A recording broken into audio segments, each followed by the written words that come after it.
বোর্ডে ফার্স্ট হতে চাই, আমার সায়েন্সের সাবজেক্টগুলোতে 90 আপ কেন থাকবে? যার টার্গেট বোর্ডে ফার্স্ট হবো সেটা প্লাস মিস করবে না কোনো সাবজেক্টে, সে কি 5 পয়েন্ট মিস করবে? এটা খারাপ স্টুডেন্টের সাথে বসবা, ওর টার্গেট কি এইচএসসি পাস হওয়া, স্কুলের পরীক্ষায় পাস হওয়া। মামা আগের 4টাতে ফেল করছি, এবার 2টাতে পাস, 2টাতে যাতে ফেল হয়, কোনো মতন বাপের সাইড নকল করে দেখায় দেওয়া। ঠিক আছে, ওর টার্গেট কি? ভাবির কোনো একটা সাবজেক্ট হলো ভাই, ওটা সাবজেক্ট হলেই হবে, বুঝছো ভাই, একটা বুঝছে ভার্সিটি হলেই হলো ভাই।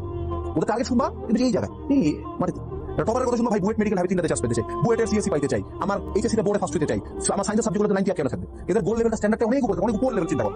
এখন চিন্তা করো, যার টার্গেট হলো বুয়েটের টপ 100, এই যদি খুব ধরাও খায় আপনি এটা যাবে, কারণ ওই মাথায় লেভেল ওই চিন্তা করে পড়াশোনা করছে। যার টার্গেট বোর্ডে ফার্স্ট হবো সেটা প্লাস মিস করবে না কোনো সাবজেক্টে, সে কি 5 পয়েন্ট মিস করবে? যার টার্গেটই পাস করা, ও জীবনে 5 পয়েন্ট দিতে পারে না।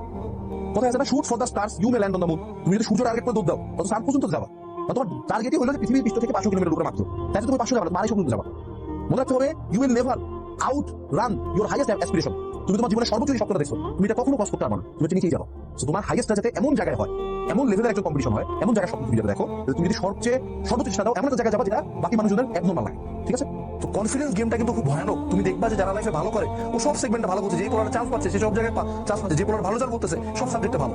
এই কনফিডেন্স গেমটা তোমরা ভালো, তোমার কি এরকম কখনো হয়েছে যে পর পর একের পর এক এক্সামে তুমি খারাপ করতেই আসো, নাম্বার কম পাইতে আসো, এর পরবর্তীতে কোনো একটা এক্সাম তুমি পড়ে দিছো, তাও নাম্বার আসে না কেন? কারণ এই যে তুমি একটা খারাপ রেজাল্ট করলা, তোমার ব্রেন এটা ধরে নিচ্ছে যে আমি খারাপ। তো কনফিডেন্স গেমটা কিন্তু খুব ভয়ানক। তুমি দেখবা যে যারা লাইফে ভালো করে ও সব সেগমেন্টে ভালো করছে, যে পড়াটা চান্স পাচ্ছে সে সব জায়গায় চান্স পাচ্ছে, যে পড়ার ভালো চান্স করতেছে সব সাবজেক্টে ভালো। এই কনফিডেন্স গেমটা তোমরা ভালো স্টুডেন্টের কাছে বেশি, যে ও ওই সব জায়গায় পরীক্ষা দেয়, ওই সব জায়গায় কাজ করে যেগুলোতেও ভালো।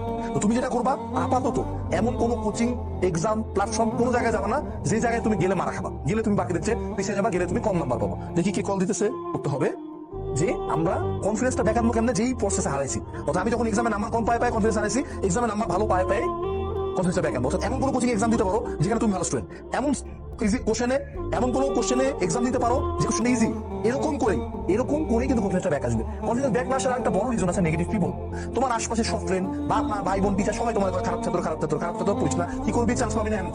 যখন এই কাহিনীটা হইতেই থাকবে তখন কিন্তু তুমি ডিপ্রেস হয়ে যাবে, তোমার ব্রেন ওই জোনে চলে যাবে। তো তোমাকে কি করতে হবে, তোমার এই যে লাইফের নেগেটিভ পিপল এদের প্রতিবাদ করতে হবে, তুই বললি কেন খারাপ, অথবা এদেরকে কমপ্লিটলি অ্যাভয়েড করতে হবে, যাতে তুমি নেগেটিভিটি থেকে দূরে থাকো।